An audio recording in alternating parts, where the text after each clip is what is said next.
हाय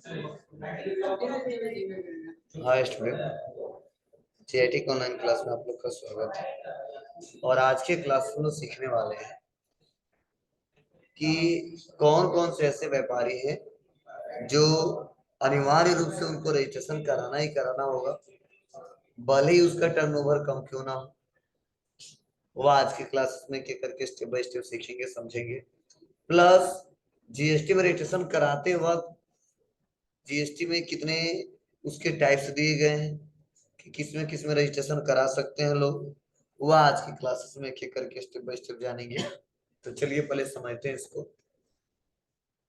तो देखिए, सबसे पहला मैंडेटरी रजिस्ट्रेशन में बताया जा रहा है कि उस बिजनेस को अनिवार्य रूप से रजिस्ट्रेशन करना होगा जो निम्नलिखित कैटेगरी के अंतर्गत आते हैं। मतलब अगर 20 लाख नहीं है तो भी चलेगा, 40 लाख नहीं है तो भी चलेगा, ठीक है। अगर ध्यान देना, उसके बाद से अगर जो मैं कैटेगरी बता रहा हूं, अगर उसके अंतर्गत आ जाता हुआ व्यापारी तो उसको जीएसटी में रजिस्ट्रेशन कराना ही कराना होगा। वहां पे नहीं खोजा जाएगा कि इसका 20 लाख टर्नओवर है, नहीं कराएगा, और 40 लाख टर्नओवर नहीं है तो नहीं कराएगा, नहीं कराना ही कराना पड़ेगा। किस कंडीशन में? पहला कंडीशन समझिए, अगर कोई पर्सन बिजनेस इंटर स्टेट, मतलब कोई ऐसा पर्सन है, ऐसा व्यापारी है जो इंटर स्टेट टैक्सेबल सप्लाई करता है, मतलब ऐसे गुड्स को बेचता है, ऐसे सर्विस को बेचता है जिसपे टैक्स लागू होता है, प्लस वह 2 स्टेट के भी ट्रांजेक्शन करते हैं। इंटर स्टेट कल ही पढ़ाया था ना, 2-3 दिन से पढ़ा रहा हूं। इंटर स्टेट मतलब 2 राज्य, UP Bihar, UP Delhi, UP Maharashtra, याद है ना। तो अगर कोई बिजनेस या कोई पर्सन अगर इंटर स्टेट, मतलब 2 स्टेट के भी ट्रांजेक्शन कर रहा है, वो भी कौन सा ट्रांजेक्शन? टैक्सेबल सप्लाई, मतलब ऐसा गुड्स है, ऐसा सर्विस है जिसपे टैक्सेबल और टैक्स लागू है, कल ही पढ़ाया था ना। उसे बोलते क्या? टैक्सेबल सप्लाई करता है तो उसे अनिवार्य रूप से रजिस्ट्रेशन कराना होता है, भले ही उसका एनुअल एग्रीगेट टर्नओवर लिमिट कम क्यों ना हो। मतलब कि मैं व्यापारी हूं या कोई पर्सन हूं, अगर मैं अपने स्टेट से दूसरे स्टेट में माल बेच रहा हूं या कोई सर्विस बेच रहा हूं और उस पर टैक्स भी ले रहा हूं या टैक्स दे रहा हूं, तो ध्यान देना उसको भी जीएसटी में रजिस्ट्रेशन कराना होगा, भले ही उसका टर्नओवर 20 लाख नहीं हो, भले ही उसका टर्नओवर 40 लाख नहीं हो। 40-20 हो तो कराना ही कराना है, लेकिन 9 हो तो भी कराना है। कब? जब ऐसा कंडीशन है तब। समझाया? चलिए सेकेंड, अगर कोई casual and non resident taxable person है तो उसे अनिवार्य रूप से रजिस्ट्रेशन कराना होगा, भले ही उसका एनुअल एग्रीगेट टर्नओवर की लिमिट कम क्यों ना। मतलब ऐसे व्यापारी जो हमारे यहाँ का निवासी नहीं है, नॉन, ठीक है, कैजुअल एंड नॉन रेजिडेंस का मतलब होता है जो हमारे यहाँ का निवासी नहीं है, किसी अदर कंट्री से आया है, और वह कैसा पर्सन है? टैक्सेबल पर्सन है, मतलब जो सर्विस देता है टैक्स लेता है, तो उसको भी जीएसटी में क्या करना होगा? रजिस्ट्रेशन कराना होगा, भले ही वो चाहे किसी राज्य का हो। 20 लाख नहीं है, 40 लाख नहीं है, उससे कोई मतलब नहीं है, कराना ही कराना होगा, ध्यान रहे।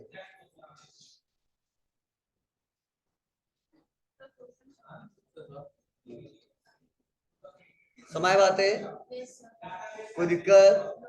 चलिए, तो यह तरीके हैं, ध्यान रहे। उसके बाद से अगला,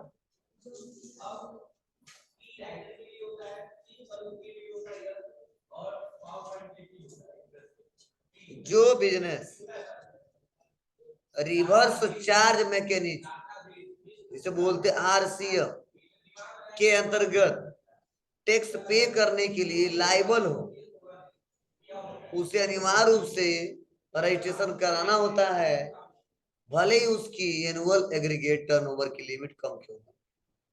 अब को सर आरसीएम क्या होता है, तो ध्यान देना, आरसीएम का जो रूल होता है वो जीएसटी के एकदम एक अपोजिट होता है, उल्टा होता है। अब क्या होता है वो हम आगे आपको समझाएंगे, बस इतना समझिए कि अगर कोई रजिस्टर्ड पर्सन किसी अनरजिस्टर्ड पर्सन से कोई सामान खरीदता है, क्या करता है, खरीदता है, ठीक है, तो ऐसे कंडीशन में क्या होता है, उस टैक्स को उसी को पे करना होता है जो खरीदा है, जो रजिस्टर्ड व्यापारी है, तो उसी को बोलते हैं रिवर्स चार्ज मैकेनिज्म, मतलब जस्ट अपोजिट होता है। देखिए देना था उसको, एक उल्टा देता है कौन है, वही देता है जो खरीदता है। कब, क्योंकि गवर्नमेंट रजिस्टर्ड पर्सन को जानता है और रजिस्टर्ड पर्सन को नहीं जानता है, इसी बोलते हैं आरसीएम। मतलब ऐसा व्यापारी है तो उसको जीएसटी में रजिस्ट्रेशन कराना होगा, अगर ऐसा व्यापारी नहीं है तो जीएसटी में रजिस्ट्रेशन नहीं कराना होगा। अब और भी रूल है और भी, तो आगे जब प्रैक्टिकल कर समझाएंगे तो बताएंगे। नेक्स्ट अगला, फिर से अगर कोई एजेंट, समझना, अगर कोई एजेंट किसी टैक्सेबल पर्सन के आधार पे, टैक्सेबल पर्सन के आधार पे, एजेंट नाम सुने हो ना आप लोग, ठीक है, अगर अगर कोई एजेंट किसी टैक्सेबल पर्सन के आधार पे गुड्स या सर्विस सप्लाई करता है तो उसे अनिवार्य रूप से रजिस्ट्रेशन कराना होता है, भले ही उसकी एनुअल एग्रीगेट टर्नओवर की लिमिट कम क्यों ना। मतलब अगर ऐसा पर्सन है, ठीक है, ऐसा एजेंट है जो क्या करता है, सर्विस देते समय या गुड्स बेचवाते समय टैक्स लेता है, तो ऐसे पर्सन को भी जीएसटी में रजिस्ट्रेशन कराना होगा। जैसे मान लो इसमें से कोई एजेंट है तो जो सर्विस दिलवाता है उस पे भी पैसा लेता है प्लस टैक्स वो लेता है, जो गुड्स बेचवाता है उसपे पैसा भी लेता है और टैक्स भी लेता है, मतलब अपना चार्ज लेता है, तो ऐसे पर्सन को भी क्या करना पड़ेगा, जीएसटी में रजिस्ट्रेशन कराना होगा। और अगला, जो इनपुट सर्विस डिस्ट्रीब्यूटर का बिजनेस करते हैं उसे अनिवार्य रूप से रजिस्ट्रेशन कराना होता है, भले ही उसकी एनुअल एग्रीगेट टर्नओवर की लिमिट कम क्यों ना हो। जैसे आप लोग देखे हो ना, बड़ी बड़ी कंपनियां हैं, बताओ बड़ी बड़ी कंपनियां कोई जरूरी सारा अपना ही पूरा, ठीक है, वो इन्वेस्ट करता है और अपना ही मैन पावर रखता है, नहीं। जो बड़ी बड़ी कंपनी से लोग क्या करते हैं, सर्विस ले लेते हैं, कहते हैं आप अपना नाम दो, मैं उसके लिए आपको कुछ चार्ज दूंगा, मेन पावर हमारा रहेगा, खर्चे सारे हमारे रहेंगे, टूल्स सारे हमारे रहेंगे, बस आपका नाम रहेगा, सर्विस हम देंगे, कुछ पैसा हम भी लेंगे और कुछ पैसा मैं आपको भी दूंगा। तो ऐसे देखते हो बड़ी बड़ी कंपनियां जितनी है, आप बताओ इतनी पेट्रोल टंकी है क्या, जो पेट्रोल टंकी का जो एचपी का मालिक है, क्या हर जगह वही भर्ती लगाया है क्या अपना पैसा, नहीं, पैसा दूसरा कोई लगाया है, बस उन्होंने क्या किया है, उनका नाम ले लिया है, कुछ पैसा दिया उनके लिए, और उसके लिए हर महीने या साल में कुछ एग्रीमेंट हुआ होगा, उनको पे करना होता है, ठीक है। वैसे हम लोग इस्तेमाल नहीं कर पाएंगे। वैसे ही बहुत बड़ी बड़ी कंपनियां होती हैं जो बहुत सर्विस देते हैं, गुड्स का सर्विस देते हैं, वैसे सर्विस देते हैं, तो अगर नॉलेज है और वह सामान हम लोग आसानी तरीके से डिस्ट्रीब्यूट कर सकते हैं, ठीक है, लोगों के पास पहुंचा सकते हैं, तो हम लोग उसका ऑफिस खोल लेते हैं, उसका ब्रांच लेके, ठीक है, और उसके लिए कुछ चार्ज देने पड़ते हैं और लोगों को सर्विस आसानी तरीके से मिल जाता है। फायदा क्या होता है उस कंपनी को, अपना मैन पावर नहीं रखना पड़ता है, जो ब्रांड बेचता है उसका सर्विस भी जल्दी से मिल जाता है, उसको सैलरी भी नहीं देना पड़ता है, ठीक है, तो बहुत सारे खर्चे बच जाते हैं। तो ऐसे भी व्यापारी अगर कोई ऑफिस खोल के बैठा है तो उसको भी रजिस्ट्रेशन कराना होगा, भले उसका टर्नओवर 20 लाख 40 लाख ना हो, समझे।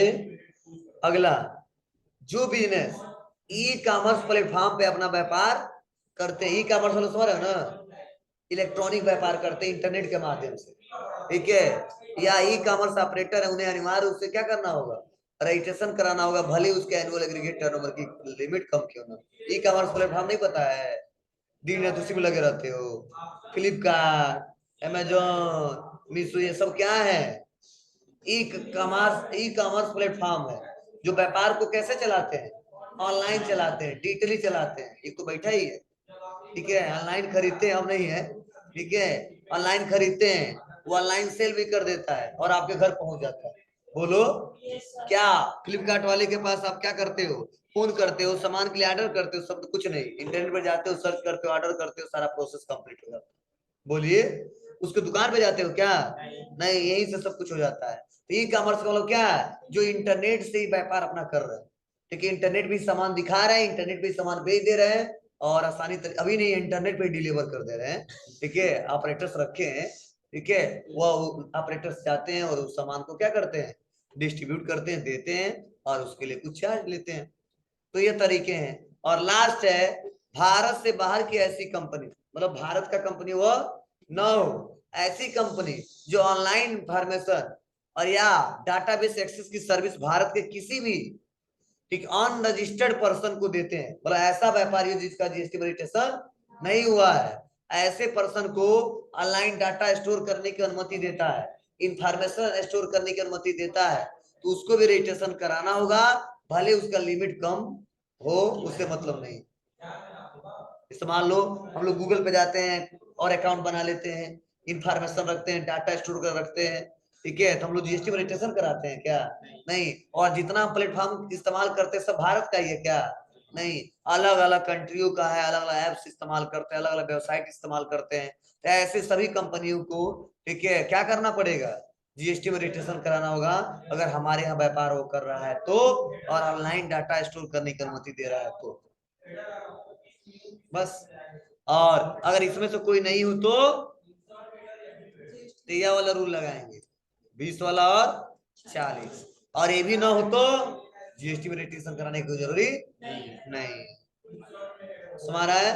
चलो, अब मान लो इसके अंतर्गत आते हैं या इसके अंतर्गत आते हैं, तो अब जीएसटी में रजिस्ट्रेशन कराने जाएंगे तो क्या हो? तो चलो, अब फिर से बताया जा रहा है, फिर से एक और लास्ट है।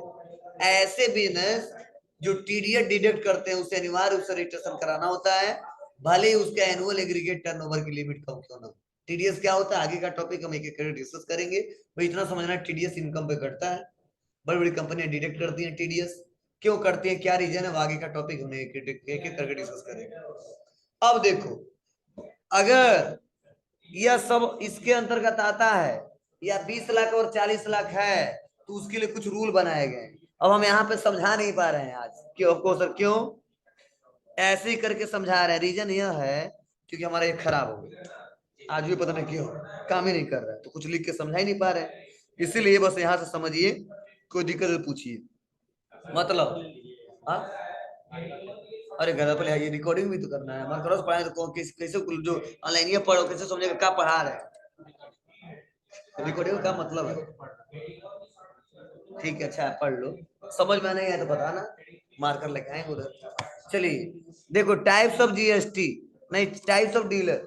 अब टाइप्स ऑफ डीलर का मतलब क्या है, मतलब मान लो आपका जो टर्नओवर 20 लाख है, या आपका टर्नओवर वो 40 लाख है, तो अब आ रहे हो हमारे पास, मतलब गवर्नमेंट, मैं गवर्नमेंट हूँ, आप आ रहे हो हमारे पास क्या, रजिस्ट्रेशन कराने, क्या करने, रजिस्ट्रेशन कराने, या 20 लाख 40 लाख नहीं है, जो अभी नियम बना उसके अंतर्गत हो, तो आओगे मेरे पास रजिस्ट्रेशन कराने। तो जब मैं आओगे हमारे पास रजिस्ट्रेशन कराने, तो दो रास्ते देंगे, कि या तो आप कंपोजिशन में चले जाओ, या तो आप रेगुलर में चले जाओ। जैसे मान लो हमारे यहाँ पढ़ने आ रहे हो, तो हमारे 3 ही कोर्स चल रहा है, एक डीसीए, एक डीएफए, एक एडीसीए। तो जब हमारे यहाँ आओगे 3 ही तो कोर्स करोगे, 3 में से कोई एक करोगे, या तो डीसीए कर लो, या तो डीएफए कर लो, या तो एडीसीए कर लो, या एडीएफए, बोलो जो भी कोर्सेज चलते हैं बोलो। तो यही यहाँ पे है कि जब उस लायक हो गए हम, और अब सोच रहे रजिस्ट्रेशन कराएं, तो इसके दो रास्ते, ये तो अब रेगुलर में जाओ, या तो कंपोजिशन में जाओ। अब रेगुलर में जाने के क्या फायदे हैं, और कंपोजिशन में जाने के क्या फायदे हैं, रेगुलर में टैक्स कैसे लोग पे करते हैं, कंपोजिशन में कैसे टैक्स पे करते हैं, यह समझना बहुत जरूरी है। ठीक है, तो चलिए क्या नियम बनाए गए उसको पढ़ते हैं। हाँ, आप लोग अपना नोट्स निकाल लेंगे, थोड़ा सुधार करने की 2 जगह, पेज नंबर 19 पे।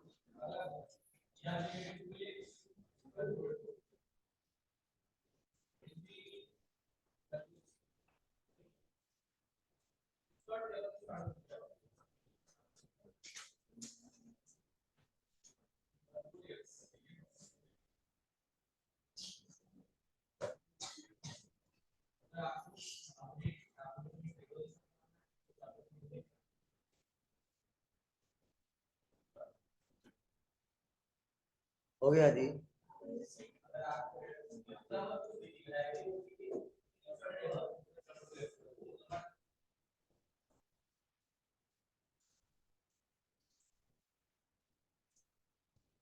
चलिए यहाँ पे जहां पे लिखा है 1 करोड़ लिख रहा है ना, वहां पे 1.5 करोड़ कर दो, 1.5 करोड़, 1.5 करोड़ जहां 1 लिखा है। और यहाँ पे नीचे भी देखो लिखा है 1, वहां पे 1.5 कर दो। जहां 1 वहां वहां पॉइंट करके 5 लगा दो, पॉइंट करके 5 लगा दो बस।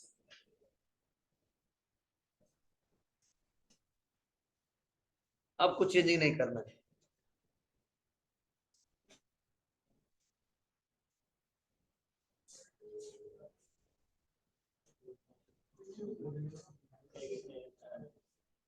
चलिए देखिए क्या बताया जा रहा है।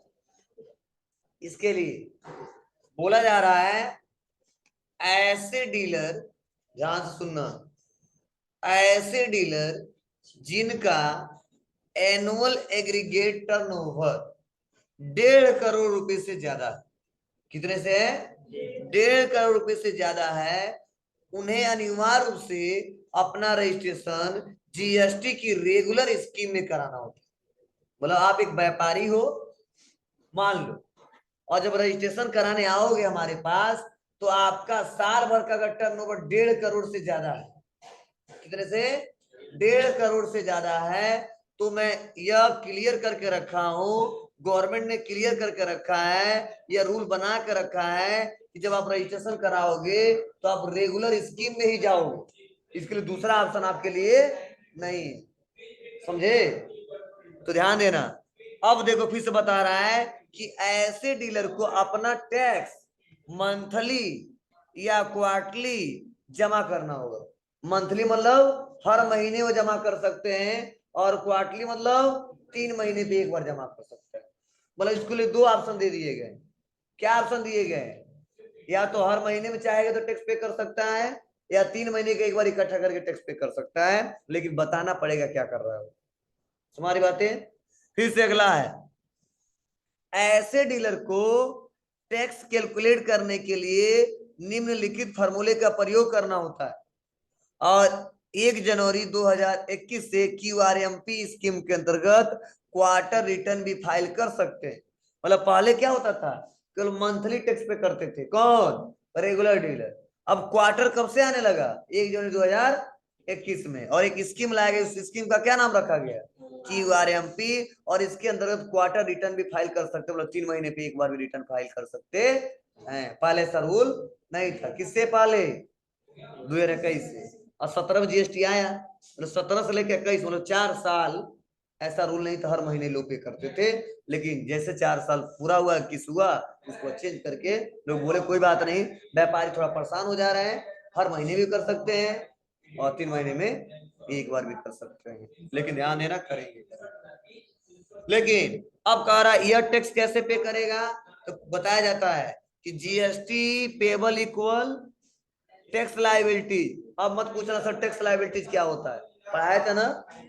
टैक्स लाइबिलिटी मतलब सेल करते समय कितना पैसा लिए हो, मान लो लिए कितना है, 10 रुपए, अब माइनस करेंगे इनपुट टैक्स क्रेडिट आईटीसी, उस महीने में दिया कितना है, 5 रुपए, तो 10 में से माइनस कर देगा 5, कितना बचेगा, 5, वही किसको पे करना है, गवर्नमेंट को।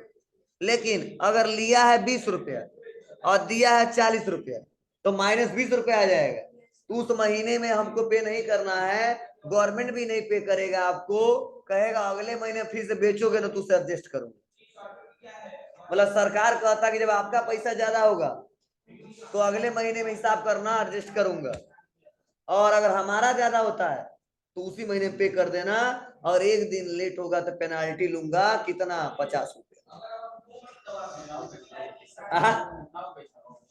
नहीं यार, पैसा कितना हुआ एक दिन का, 50 रुपया। मतलब आज का डेट है, मान लो गवर्नमेंट रखा 10 से 15 तक जमा कर दो, तो 10 और 15 के बीच जमा की कोई दिक्कत नहीं। जैसे 16 आएगा तो उस पैसे में अगर 1000 है तो 1050 हो जाएगा, फिर से 17 आएगा 1100 हो जाएगा, 18 आ जाएगा तो 1150 हो जाएगा। इसीलिए बहुत ही जल्दी से और सिस्टमेटिक तरीके से पे कर देते हैं, 5-10 दिन टाइम देता है, इसीलिए ना। मान लो अप्रैल का है तो मई में कहता 10 तारीख तक जमा कर देना, देखो 10 दिन टाइम देता है। अब उसमें भी नहीं तुम होशियारी की तो अलग बात है, कोई भी नहीं कहेगा नहीं 1 तारीख से 30 तारीख है, तो नहीं कोई कर पाएगा, क्योंकि मान लो 30 तारीख बेचेगा तो कैसे मैनेजमेंट करेगा, लेकिन 10 दिन टाइम दिया ना कि 1 तारीख से लेकर 30 तारीख पूरा हिसाब किताब क्लियर कर देना और 10 दिन में पूरा रिपोर्ट हमको दे देना, तो कई लोग 10 तारीख को भी नहीं कर पाते हैं, तो वही कहता फाइन लगाऊंगा जी। अब रूल हमेशा चेंज होता रहता है, मतलब पहले तो 50 रुपए था, फिर से एक बार साइट पे चेक करना पड़ेगा क्या है, मतलब लगता है समझ जाओ, देखेंगे जब भरना होगा, तो इसमें भरना नहीं हम लोग को, बस ना समझो फाइन लगता है लेट होगा तो। चलिए अगला है कंपोजिशन डीलर। क्या है? Composition dealer. और कंपोजिशन डीलर के लिए क्या रूल बनाए गए? ऐसे डीलर जिनका एनुअल एग्रीगेट टर्नओवर 1.5 करोड़ से कम है। कितने से कम है? 1.5 करोड़ से कम है, तो वह अपना रजिस्ट्रेशन जीएसटी कंपोजिशन स्कीम में करा सकते हैं। ध्यान से सुनना, हमने यह नहीं लिखा है, ये आप लिखा है कि अनिवार्य रूप से कराएंगे, और यहाँ पर लिखा है करा सकते हैं। अब इसका मतलब क्या है? वो चाहेगा तो रेगुलर में भी करा सकता है और चाहेगा तो कंपोजिशन में भी करा सकता है, मतलब ये नहीं कराएगा नहीं, कराएगा। उसके लिए दोनों ऑप्शन है, 1.5 करोड़ से ज्यादा है तो रेगुलर में रहेगा, कम है तो चाहेगा तो रेगुलर में भी जा सकता है और चाहेगा तो कंपोजिशन में भी रह सकता है। मैंने दोनों ऑप्शन दिया उसको, समझे? क्षमता के ऊपर, ठीक है। अब क्वेश्चन फायदा क्या है? तब फायदे बहुत है, ठीक है। अभी हम लोग डिस्कस करेंगे, कंपेरिजन जब करेंगे तो आपको समझ में आएगा। मतलब ये दो ऑप्शन क्यों दिए गए हैं कि जो छोटे छोटे व्यापारी है ना वो कंपोजिशन में रजिस्ट्रेशन कराएं, और जो बड़े बड़े व्यापारी वो किसमें कराएं? रेगुलर में कराएं। इसीलिए नियम लाया गया, नहीं पहले खाली चलता था क्या था? रेगुलर। लेकिन छोटे व्यापारी क्या होते थे? नहीं करा पाते थे रजिस्ट्रेशन, इसका लाभ नहीं उठा पाते थे, दिक्कत होती थी। तो आज ऐसा नहीं है, गवर्नमेंट कहता है चाहे बहुत बड़ा व्यापारी हो चाहे छोटा व्यापारी हो, अगर इस लिमिट के अंतर्गत आता है तो उसको रजिस्ट्रेशन कराना होगा। कब किस में कराना होगा ये भी हमने रूल बता दिया, नियम बता दिया। हाँ, पहले जो 1.5 करोड़ इस समय हुआ, पहले 1 करोड़ था। कितना था? 1 करोड़। जैसे वो 20-40 था ना, ठीक है, 10 और 20 था, तो 20-40 हो गया, तो पहले ये 1 करोड़ था। 1 करोड़ से ज्यादा हो तो रेगुलर, और 1 करोड़ से कम हो तो कंपोजिशन। अब 1.5 करोड़ से ज्यादा होगा तो रेगुलर, और 1.5 करोड़ से कम होगा तो कंपोजिशन भी करा सकता है, चाहेगा तो रेगुलर में भी करा सकता है, ठीक है। लेकिन इसमें कोई ड्रॉबैक है, तो सर क्या? तो बताया जा रहा है कि वास्तव में कंपोजिशन स्कीम को जीएसटी प्रोसेस को आसान बनाने के लिए लाया गया था, ठीक है। और इस स्कीम के अंतर्गत निम्नलिखित नियम बनाए गए। क्या नियम? देखो इसमें एक ही नियम है साफ साफ, जीएसटी पे equal tax liability minus ITC, लेकिन इसमें कुछ रूल बनाए गए। क्या? ऐसे डीलर को अपने टर्नओवर का एक निर्धारित परसेंट, मतलब जितने लाख रुपए का साल भर में बेचेगा उसका एक निर्धारित परसेंट, कितना?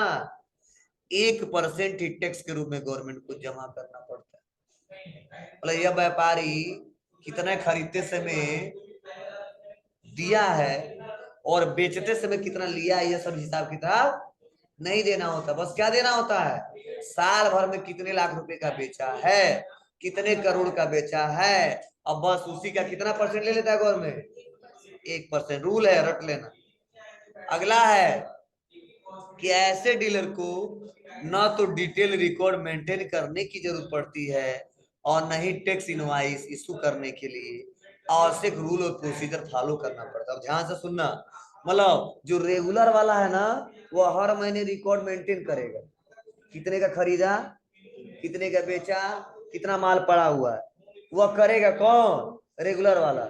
लेकिन कंपोजिशन वाले को छूट दे दिया गया है कि तुम हर महीने का आप रिकॉर्ड हमको मत देना, बस 3 महीने का एक बार देना, और अभी क्या देना? कितने लाख रुपए का माल बेचे हो, बस इसके लिए कुछ नहीं चाहिए, आपका टेंशन हम कम कर दे रहे हैं, ठीक है। अब देखिए, नहीं टैक्स इनवाइस इशू करने के लिए मतलब कुछ रूल फॉलो करने होते हैं। टैक्स समझ रहे हो ना? मतलब जैसे मान लो हम कुछ खरीदते जाते थे, इनवाइस नहीं मिलता हम लोग को, बिल, उसी को इनवाइस बोलते हैं। तो जो जिस पर टैक्स रहता है उसे बोलते हैं टैक्स लगा, उसे बोलते हैं टैक्स इनवाइस, और जिस पर टैक्स नहीं रहता उसे बोलते हैं बिल ऑफ सप्लाई। तो क्या होता है रूल पढ़ाऊंगा, बस इतना समझना। उस इनवाइस का मतलब वो बिल जो हमको मिलता है खरीदते बेचते सब, उसे बोलते हैं इनवाइस। क्या बोलते हैं? इनवाइस। तो यह टैक्स इनवाइस देते समय किसी रूल को फॉलो नहीं करता है, लेकिन रेगुलर वाला करता है। चलो, और न ही स्टॉक मेंटेन करने की जरूरत पड़ती है, और न ही सेल और परचेज का इनवाइस वाइज रिटर्न फाइल करना होता है। मतलब इनवाइस वाइज रिटर्न भी फाइल नहीं करना होता। क्लियर है? अब देखो एक और पॉइंट, ऐसे डीलर को केवल क्वार्टरली रिटर्न फाइल करना होता है, हर महीने नहीं करेगा, 3 महीने में एक बार बस बताएगा। समझे? ये छोटे व्यापारी को सुविधा दिया गया, लेकिन कोई ड्रॉबैक है क्या? ऐसे डीलर को आईटीसी प्राप्त नहीं होता है, मतलब उसको इनपुट टैक्स क्रेडिट नहीं मिलेगा। इनपुट टैक्स क्रेडिट मतलब खरीदते समय जितने लाख रुपया का माल खरीदा था और जितना टैक्स दिया था वो टैक्स क्लेम नहीं कर सकता। किससे? गवर्नमेंट से। सर हम खरीदते से इतना दिए, आपको क्या फायदा है? तब दिक्कत हो जाएगी। फायदा अभी भी, जब हम कंपेरिजन करके बताएंगे तो समझाएंगे। भाई इतना समझना, कंपोजिशन को आईटीसी मिलता है या नहीं मिलता है, क्या बताओगे? नहीं मिलता है, इतना बताना। और ऐसे डीलर को टैक्स इनवाइस करने के लिए, मतलब टैक्स इनवाइस करने का अधिकार नहीं दिया गया। मतलब ऐसे डीलर टैक्स इनवाइस नहीं इशू कर सकते हैं। मतलब जो बिल बना के देगा उसमें टैक्स इनवाइस नहीं लिखा रहेगा, क्यों लिखा है इनवाइस, बिल ऑफ सप्लाई। तो समझे? टैक्स लेगा तो लिखेगा टैक्स इनवाइस, नहीं लेगा तो नहीं लिखेगा, और ले ही नहीं सकता। क्यों? क्योंकि फिर से देखो अगला ऑप्शन दिया है, ऐसे डीलर टैक्स कलेक्ट नहीं कर सकते। मतलब कुछ सुविधा भी है, कुछ असुविधा भी है, कुछ एडवांटेज भी है, कुछ डिसएडवांटेज भी है। ठीक है, समझ बात है आपको? चलो अब कंपैरिजन जो पढ़ेंगे वह आपको समझना पड़ेगा थोड़ा सा। समझ में आ गया तो बहुत अच्छा, नहीं समझ आ गया फिर समझाऊंगा।